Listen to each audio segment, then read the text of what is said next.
Good morning students. Welcome to Shiv Jyoti Educational Group Kota. This is Barka Gaur, your biology teacher. Students, how are you? I hope you all are very fine at your places and doing well, and also you are going through all the videos provided by us. So students, today we are going to discuss chapter 9 of class 11, and we are going to revise the important topics of this chapter. So students, open your books, page number 142, chapter 9, biomolecules. Children, as we have already gone through this chapter in detail, we are going to discuss only few points which are important from exam point of view also, and which will help you to revise the chapter.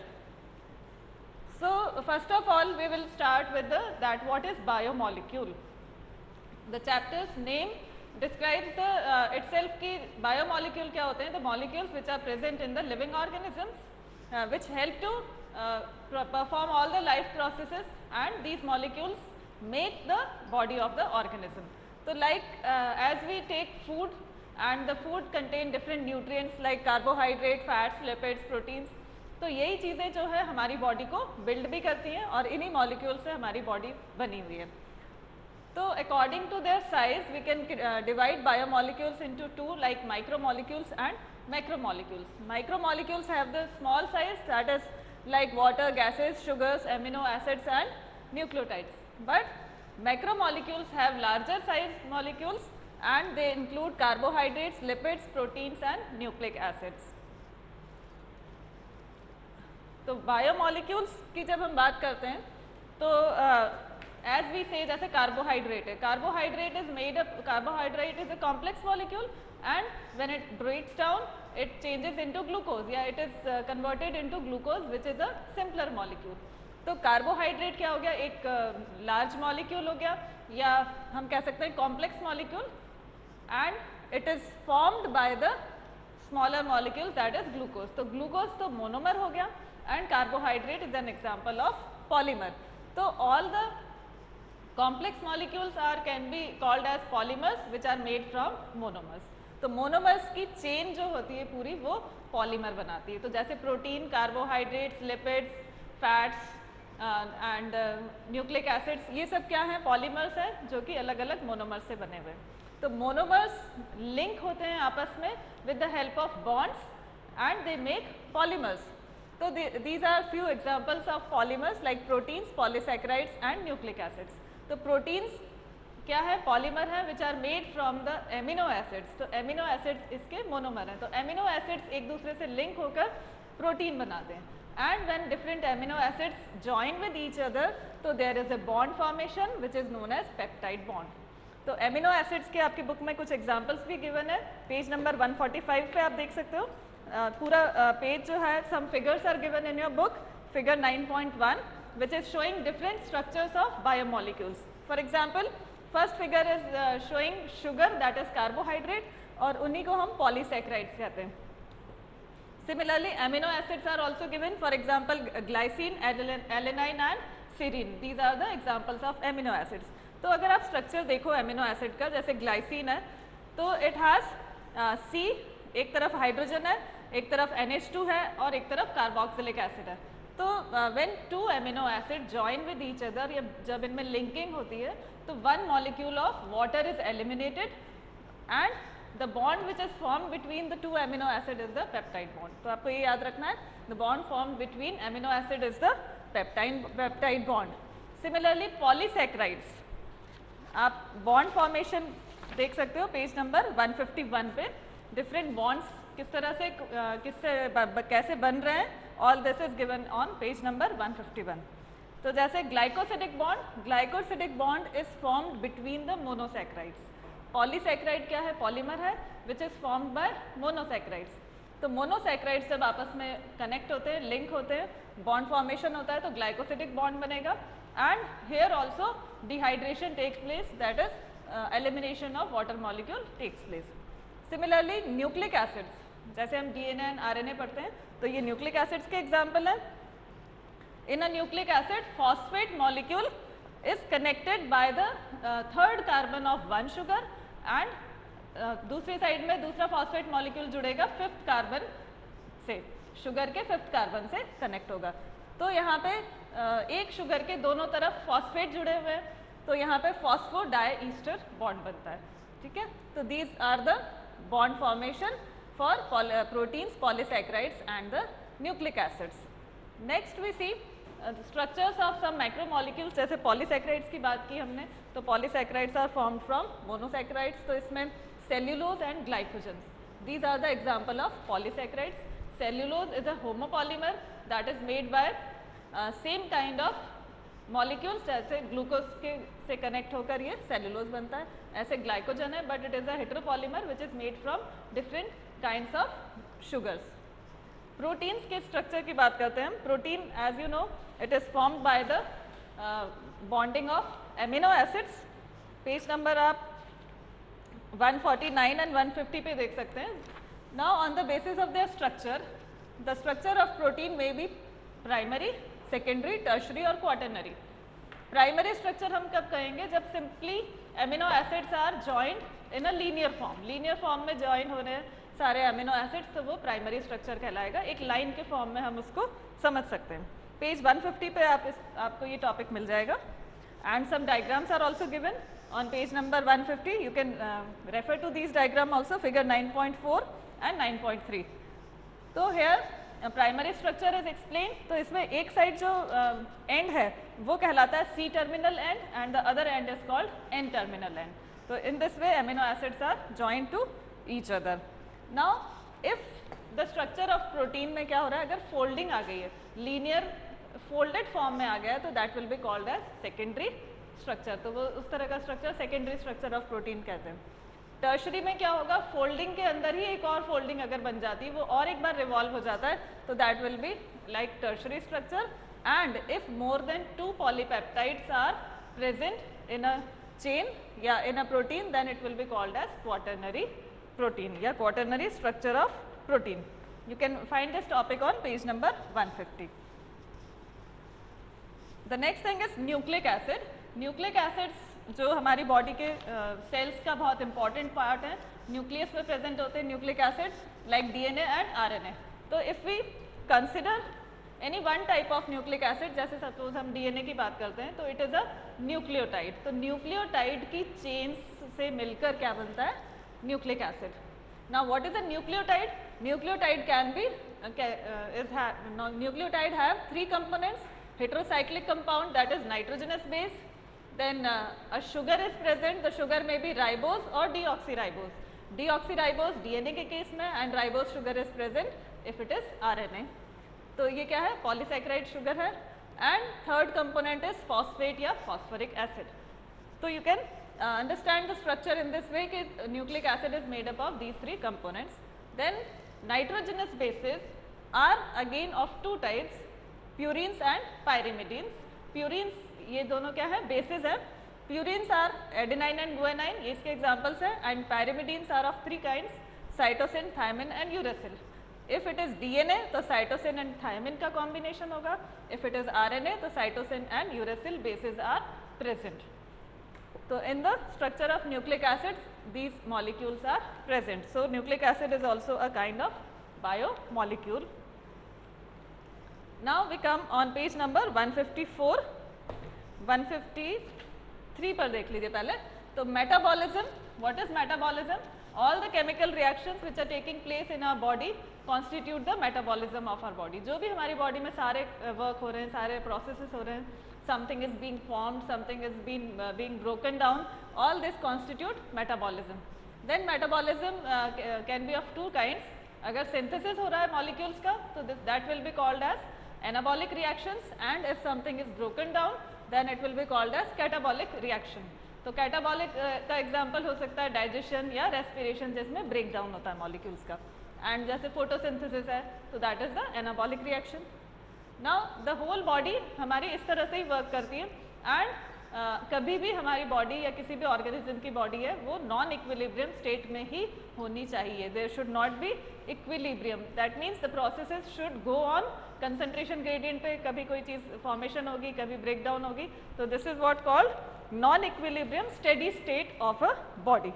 If equilibrium state is reached, then the body will stop working and the organism will die.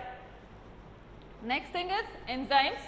Enzymes are also a kind of proteins which are present in our body, और जितनी भी हमारी body में chemical reactions हो रही हैं, जो processes हो रहे हैं, all these reactions are catalyzed by the enzymes. तो ये एंजाइम्स बहुत इंपॉर्टेंट हैं, किसी भी रिएक्शन की जो रेट है उसको स्पीड अप करते हैं, उसको बहुत फास्ट करते हैं. तो enzymes are very important part of our body. Now how does enzyme work? तो आप देखें पेज नंबर 154 पर, है ना, how the chemical reactions are catalysed by the enzymes. तो सबसे पहले क्या होता है, enzyme combines with substrate. Substrate कोई भी सब्सटेंस हो सकता है जो कि रिएक्शन में पार्टिसिपेट करेगा, but enzymes never participate in the reaction. बस ये क्या करते हैं, हेल्प करते हैं रिएक्शन को कंप्लीट करने में या उसकी स्पीड बढ़ाने में. तो एंजाइम सबस्ट्रेट कंबाइन होकर, मैंने आपको डिटेल्ड वीडियो आपने देखा होगा, नहीं देखा है तो दोबारा देखिए, उसमें बताया है सारा कि किस तरह से एंजाइम और सबस्ट्रेट आपस में कंबाइन होते हैं और फिट होते हैं एक दूसरे के साथ. Then a complex is formed, जो कि बहुत कम टाइम के लिए होता है, एक ट्रांजिएंट कॉम्प्लेक्स बनता है which is called as enzyme substrate complex. Then it converts into enzyme product. तो इस तरह से जो प्रोडक्ट बनना है रिएक्शन में वो प्रोडक्ट बनेगा, and the enzyme is released from the product and the enzyme is now free to catalyse other reaction. तो इस तरह से ये पूरा एंजाइम्स वर्क करते हैं. Now there is very important thing कि किस तरह से एंजाइम इम्पॉर्टेंट है, और एंजाइम जो भी कोई रिएक्शन है उसको कंप्लीट करने के लिए जो एनर्जी की ज़रूरत होती है, the energy required to complete any of the chemical reaction, if enzyme is present in that reaction, the requirement of energy will be reduced, और उस एनर्जी को हम कहते हैं एक्टिवेशन एनर्जी. पेज 156 पर आप देखें figure 9.6 which is showing the requirement of activation energy. इसमें ये बताया गया है कि how activation energy is reduced in the presence of enzyme. If enzyme is present during a reaction, then the activation energy की requirement कम हो जाती है. Less amount of energy is required for performing a particular reaction. And if the reaction is without enzyme, then activation energy will be increased. The required energy will be increased. Okay. Then we come to the factors affecting enzyme activity. So there are different factors like temperature, pH and the concentration of substrate. So as we see, come on page number 157, you can see these graphs, figure 9.7 पे ये graph given है. It is showing what? कि as you know, the enzymes in our body can work only at an optimum temperature. ठीक है, एक optimum temperature, जैसे हमारी body का जो टेम्परेचर है उसी टेम्परेचर पे एंजाइम वर्क कर सकते हैं. अगर बहुत हमने लो कर दिया या बहुत हाई टेम्परेचर अगर कर देते हैं तो एंजाइम गेट्स डीनेचर्ड, वो डीनेचर्ड हो जाते हैं and they lose their activity. So a narrow range of temperature and pH is required for the performance of enzyme. This is what we can say कि temperature and pH affect the rate of reaction या rate of enzyme activity.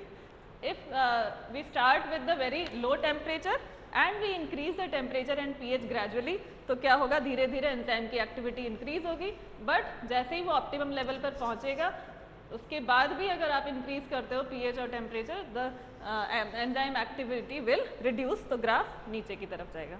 ठीक है. Then concentration of substrate की बात करते हैं. Come on page number 158. तो what happens, starting में if substrate are less, then the enzyme activity will be slow, and when we increase the number of substrate, तो धीरे धीरे the activity will increase, enzyme activity will increase, but for after और भी अगर हम आगे substrate increase करेंगे तो because there are no more enzymes to combine with the substrate, तो activity again reduce होना start हो जाती है. तो these are the some of the factors. Now we'll see the classification of enzymes, that is different kinds of enzymes किस तरह से किस किस रिएक्शन में वर्क करते हैं. तो see page number 158, it is given. So first is oxidoreductase enzyme या dehydrogenase enzyme. These enzymes work in oxidation reduction reaction. Second transferase, तो किसी ग्रुप को ट्रांसफर करना है, किसी फंक्शनल ग्रुप को ट्रांसफर करना है from one compound to another या वन सबस्ट्रेट से another, then we use transferase enzyme. Hydrolases में क्या होगा, enzyme catalyzes hydrolysis of ester, ether, peptide and glycosidic. तो यहाँ पे catalyze करेंगे, ये hydrolyze करेंगे. Then lyase enzymes help in the removal of a particular group, किसी सबस्ट्रेट में से कोई ग्रुप को रिमूव करना है तो लाइज एंजाइम्स काम में आते हैं। आइसोमरेज वर्क करेंगे when all enzymes catalysing inter conversion. Isomerase क्या होते हैं, बस स्ट्रक्चर उनका थोड़ा सा मॉलिक्यूल इधर से उधर होते हैं एंड आइसोमर कहलाते हैं वो, सेम स्ट्रक्चरल फॉर्मूला। तो these enzymes are used in that case. Ligase enzymes join करने में काम में आते हैं, कभी भी ग्रुप को या लिंक करना है या बॉन्ड बनाना है तो ligase enzyme will help to catalyse those reaction, that means linking together of two molecules. Then some small substances या लेकिन इम्पॉर्टेंट हैं ये भी, these are the cofactors apoenzyme and prosthetic groups, these are the substances which also increase the rate of reaction। और किस तरह से ये वर्क करते हैं, जैसे हम बात करें द नॉन प्रोटीन कॉन्स्टिट्यूएंट, मतलब कोफैक्टर्स की बात करते हैं, non protein constituent called cofactors are bound to the enzyme and they also catalyse the reaction properly. Prosthetic groups क्या है, पेज नंबर 159 पे गिवन है ये। Prosthetic groups are the compounds which are distinguished from cofactors, cofactors से अलग है लेकिन ये टाइटली बाउंड रहते हैं विद द एपोएंजाइम से। Then sometimes some metal ions are also required to complete the reactions, like zinc है या magnesium ion है, जैसे कि photosynthesis की reactions में ये helpful रहते हैं। So children, these were the some of the important points which are which you should revise for preparing the exams. Now we'll discuss some of the important questions of this chapter. So for revising the question answers, come on page number 160 and we'll take few of the questions. Now first question is, what are macromolecules? Give examples. So macromolecules are of big size, large size molecules होते हैं ये, more than 1000 Daltons, ठीक है, their size आप ध्यान रखिए। तो a macromolecule is a very large molecule of relatively high molecular weight, more than 1000 Daltons, which is created by polymerization। अभी मैंने समझाया था आपको, monomers combine to form polymer, for example proteins, nucleic acid, carbohydrates। Large lipid molecules are though non-polymeric, but they also come under the category of macromolecules. Second question, illustrate a glycosidic peptide and a phosphodiester bond। अभी मैंने आपको बहुत अच्छे से explain किया बच्चों कि glycosidic bond is formed between the polysaccharides, जो monosaccharides होते हैं उनके बीच में बनता है, तो कार्बोहाइड्रेट में जो bonds होंगे वो glycosidic bond है, and water molecule is released when these bonds are formed। तो ये देखिए यहाँ पे एलिमिनेशन ऑफ वाटर शो किया है, ठीक है। These are the two sugar molecules, glucose molecules या कोई भी शुगर मॉलिक्यूल्स हो सकते हैं, मोनोमर्स हैं ये, when they are combining they are eliminating a water molecule also. Then peptide bond is form between the amino acids, there also water molecule is released. यहाँ देखिए यहाँ पे water molecule, when two amino acids are combining, one water molecule is released and these two amino acids join together and by the peptide bond. Phosphodiester bond is formed between the nucleic acid में बनेगा ये, like when one phosphate group combine with the sugar molecule। तो एक तरफ third carbon से join होता है ये और दूसरी तरफ दूसरे फॉस्फेट से ये फिफ्थ कार्बन से अटैच होगा। तो here also phosphodiester bond is formed. Now what is meant by tertiary structure of proteins? Just now I explained कि जब foldings के अंदर ही foldings आ जाती हैं तो the structure of complex and irregular folding of the peptide chain in 3 dimensions. It depicts the way alpha helices and beta sheets are arranged in the primary structure. तो ये tertiary structure होते हैं complex protein के। All these this question consists all the structures of different macromolecules which are given in your book, you can go through it. Then these are the different biomolecules. Proteins have primary structure also. If you are given a method to know how which amino acid is at either of the two terminal of protein, जैसे अभी मैंने बताया था कि 2 terminals होते हैं protein के molecule में, N terminal and C terminal, तो these are present in the primary structure of protein, ठीक है। तो these were the some of the questions which were important and we have discussed them. I hope you would have understood all the question answers and all the topics which we have gone through. So revise them. Take care. Goodbye.